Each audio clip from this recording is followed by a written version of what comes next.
In this module, we'll take a close look at how ways of thinking and doing academic subjects manifest themselves in terms of language.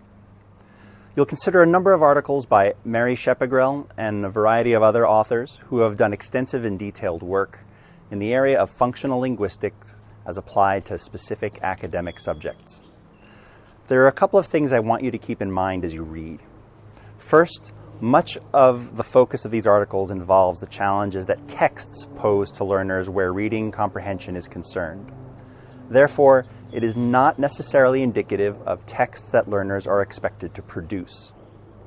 Teachers need to be mindful of this disconnect because in order to acquire language optimally, learners need practice both receiving language or comprehending language, and they need practice producing language. Very often in schools, however, the texts that learners read are not necessarily the texts that learners are expected to produce. And so there's a disconnect between this receive and produce cycle that would ultimately support learners. It is exactly this disconnect that Maria Brisk attempts to remediate by working with model texts. Next, yes, learners need help decoding complex linguistic structures during reading.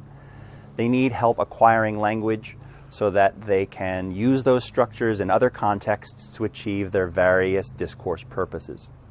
For this reason, you as a teacher need to be able to identify lexicon and grammar that pose comprehension challenges for learners in the context and then provide that kind of support that they need. So you have a variety of tools at your disposal, including the Juicy Sentence Protocol, plus an array of structure-specific reinforcement tools that you saw modeled in the various workbooks. Keep in mind that a learner, when reading, may have a holistic sense of the text and be able to fake it through complex passages when reading, or avoid complex structures when producing language.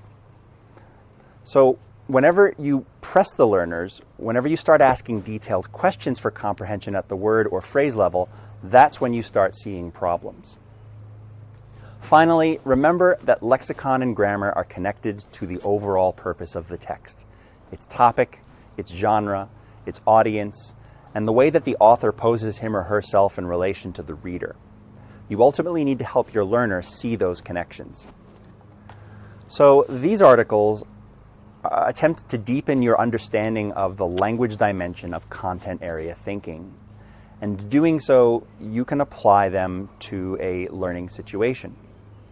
The way I see this knowledge being put to use is in the following way.